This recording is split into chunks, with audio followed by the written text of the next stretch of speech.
109 copies, back to stable.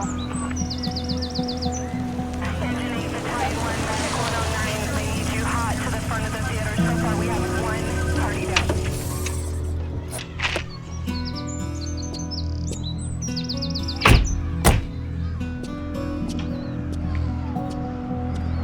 Nice neighborhood. You want to talk to the neighbor, Rally? Let's talk to the wife. We'll catch him later.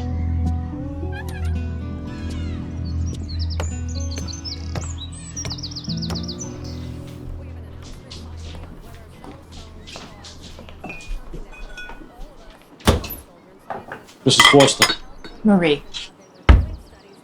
did your husband ever get violent when he sleepwalked? Once, I made the mistake of interrupting him when he was cutting tomatoes. Come again? Richard, he loved to cook, especially at night. You all met for sex while your husband. So you walked in on him with a knife. Then what happened?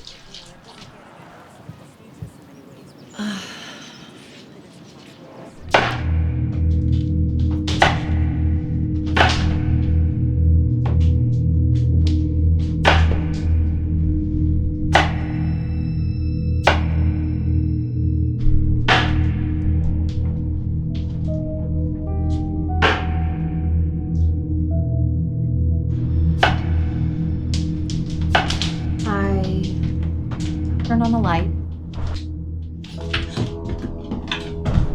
He must have been startled, so he came at me Did he gut you? No. No, thankfully, our dog Lucy, she was there. She protected me. Where's the dog?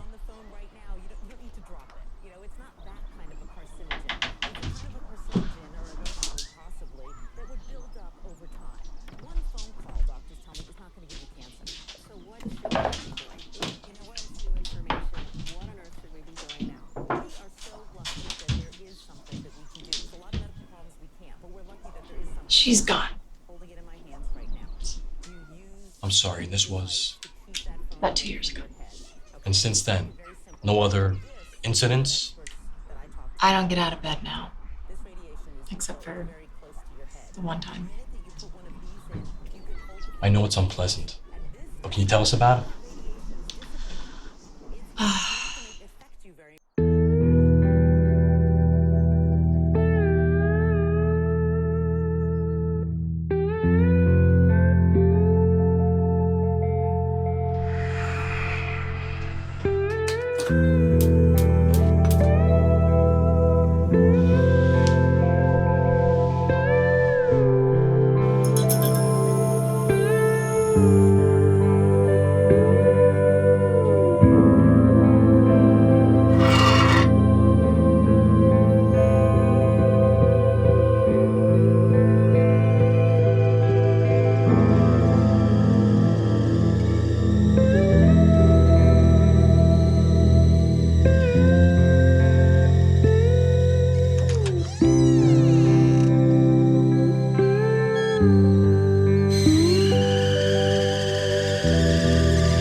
Richard!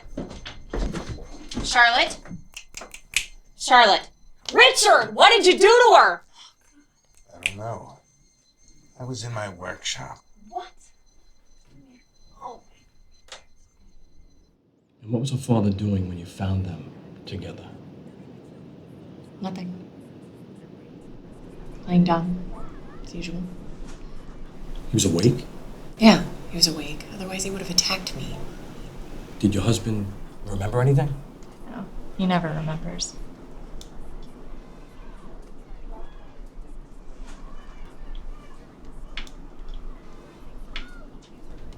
Your husband was out of work. Was there any stress on your marriage? There's stress in everyone's marriage. Any excessive drinking, drugs? Look around. We don't have enough money to get groceries, let alone booze, thanks to her health insurance. Huh?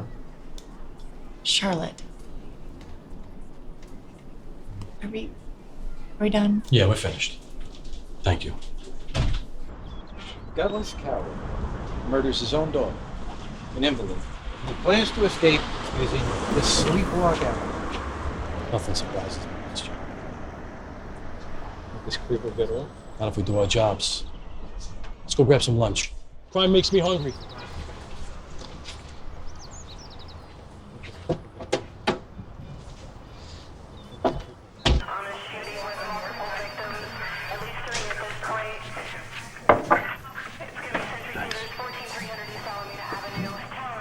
Oh, knucklehead. It's salt again. I'm a detective, not a barista.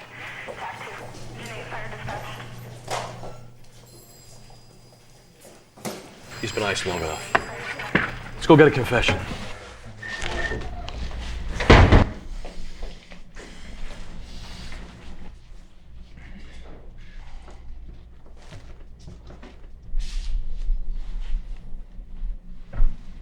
Come on, Richard. You aren't fooling anybody. Don't waste our time. You did it. No. I don't remember. I told you. Yeah. You were in your daughter's room looking for some midnight nookie. No, I didn't say that. I would never do that to her. Well, why not? Charlotte would never tell. Well, she couldn't. She was autistic. And your wife slept through your midnight treks. She was used to it. But with Charlotte? For the 10th time. I don't know what happened. I was asleep. He was asleep. Oh, well, geez, that explains it. A sleepwalking alibi. You think we're fucking stupid. What were you dreaming about? Raping your 7-year-old autistic daughter and walking scot-free? Ask my wife. Ask her. I sleepwalk all the time. She'll tell you. Yeah, we spoke to your wife. It seems this isn't the first time you dozed off and ended up in Charlotte's room. Give me a break. Give you a break? How about we break you into a million pieces? Like you did to your 7-year-old girl. Horrible, pathetic things no parent would even dream of. Even in his sleep. I don't know. Oh, you don't know, huh?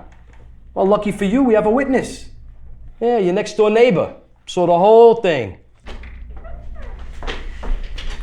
I see you two are up to your usual shenanigans. This is just doing our jobs. This interrogation is over.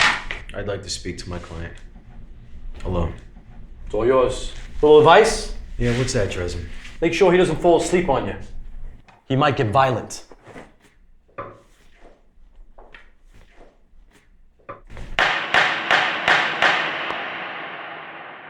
Dr. Knowles, would you say Mr. Foster suffers from any medical illness? In my professional opinion, no, based on his medical records. But my field is psychiatry. So, from the perspective of general psychiatry, would you say that sleepwalking is a neurological disease? No. Is it a result of mental illness? No. I would not call sleepwalking a disease of the mind. Could it be premeditated? What do you mean? Is there any evidence someone could plan an act while awake and then carry it out in their sleep? Program the mind? No, absolutely not. We cannot directly control our thought patterns while we're asleep as we can when we're awake. So if Mr. Foster was indeed sleepwalking, there could be no intent to commit murder. Well, in the waking state, we are capable of volition. In layman's terms, doctor, please. We're able to plan and complete premeditated acts while we're awake. But we're incapable of volition while asleep. Or, say, in the defendant's case, sleepwalking. Is that correct? Correct. In all the sleep studies, there is no evidence that volition occurs during sleepwalking. Zero evidence. Zero evidence, doctor. In, would you say, hundreds of investigations? Thousands even. The defense rests his case, Your Honor. Prosecution, your witness. Thank you, Your Honor. Very illuminating, Dr. Knowles.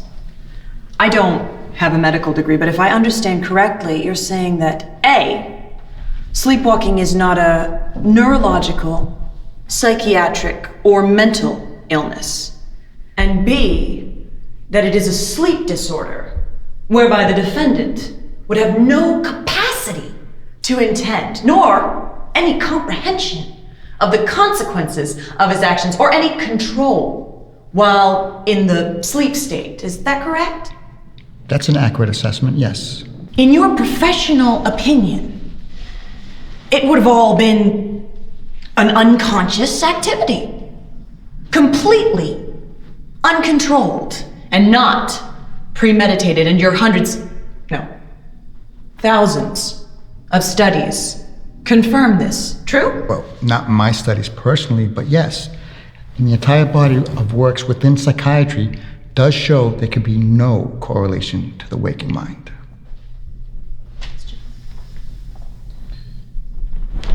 So, the defendant, who suffocated his daughter, cut her into 7 pieces. Objection, Your Honor. Unsubstantiated evidence. Sustained. Excuse me. Please allow me to rephrase the question.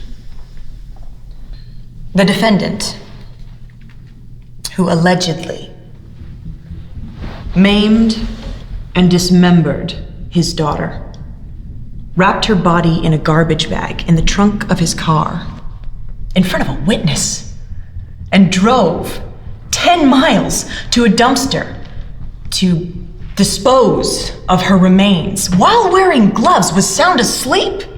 Is that an accurate assessment? Well, there are rare cases where sleepwalkers have been recorded of doing complicated acts. Please answer the question. In my professional opinion, yes. In your professional medical opinion? The defense is no longer asking the questions. I am. Well, what are you asking me exactly? Your medical opinion surrounding sleepwalking, involving the organic and genetic nature of the condition. From a medical standpoint, the sleepwalker, in this case, Richard Foster, is not personally responsible for his actions as long as he's asleep. Yes. But we're in a court of law, whereby it's your job to determine whether the alleged sleepwalking is not only premeditated, but insane. Objection, Your Honor. I'll let it go. Proceed, Miss Thomas, with caution. Thank you, Your Honor. According to your expert testimony, the defendant is not guilty for his actions. In fact, no act is punishable if it is done involuntarily, what we call an act of automatism, which is an act done by the muscles without any control by the mind, such as a spasm, reflex. Now the prosecutor's a medical expert. Or an act done while sleepwalking.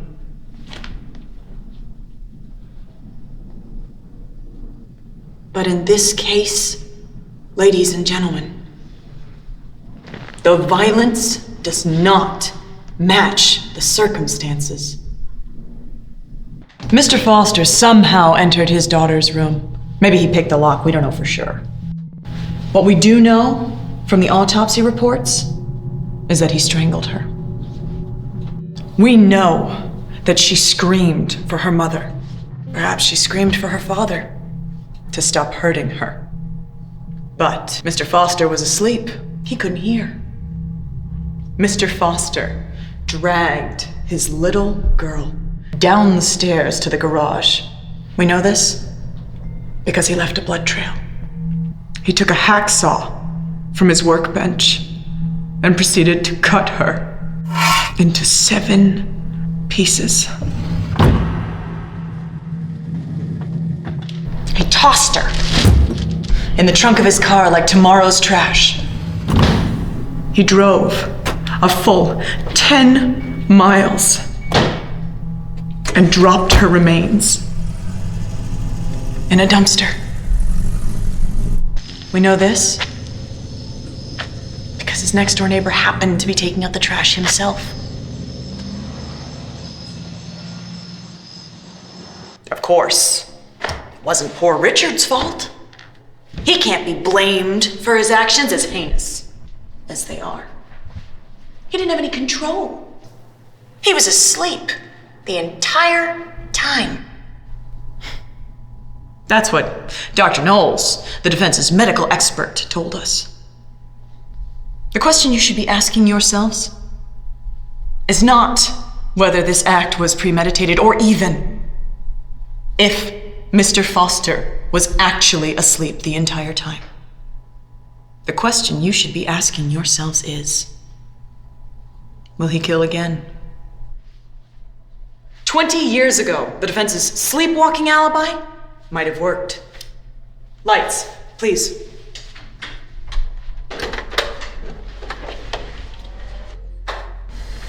It did, back in 1982, when Martin Douglas walked free from murder charges after stabbing his wife 26 times in Scottsdale, Arizona. 10 years later, Ottawa, Canada. William King brutally attacked his wife's parents, killing his mother-in-law and severely injuring his father-in-law. He drove a full 23 kilometers just to do it, apparently in his sleep. The verdict? Not guilty. By reason of insanity. In 1997, Chadwick Peters, also from Arizona, stabbed his wife 44 times, held her head underwater, and then changed his clothes and proceeded to clean up the crime scene. This time, though, there was a witness. Much like in our case today, Mr. Peters was convicted of first-degree murder.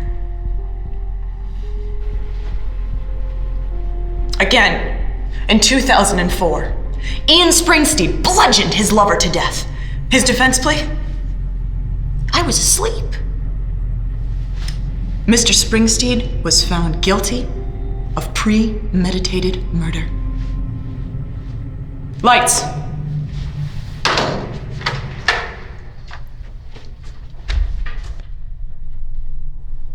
What will you decide?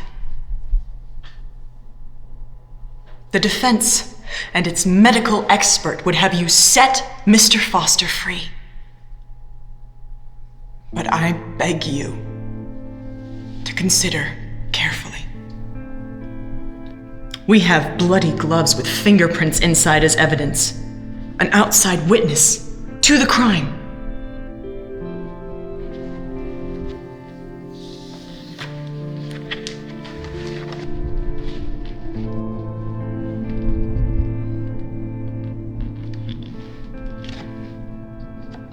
And a defenseless victim.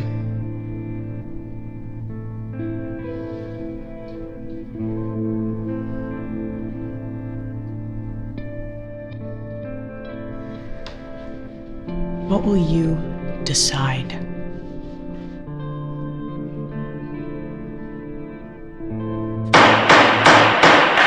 Another sick bastard behind bars. That house is too good for him. Coward. So's prison. Yeah, maybe. But prison has its own justice. For child killers.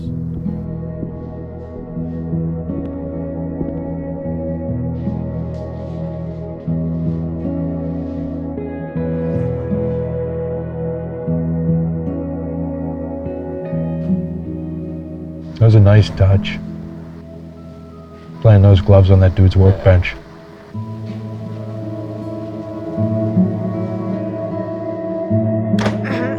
How'd you get the blood on him? A Q-tip at the crime scene. That'll work. Yeah, sometimes we gotta write our own ending, or the guilty go free. I heard the wife cashed in on the kid's life insurance policy. $500,000. How'd she swing that? They barely had enough money for groceries. I don't know. Can't say I'm too happy for her. She's a cold fish. Her and that oddball neighbor. What a pair.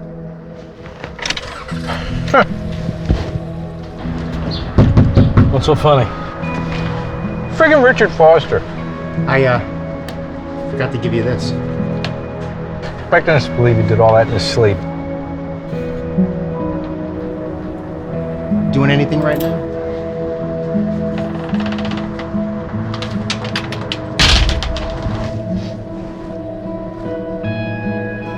Why the sourpuss? Shut up and drive, McNulty.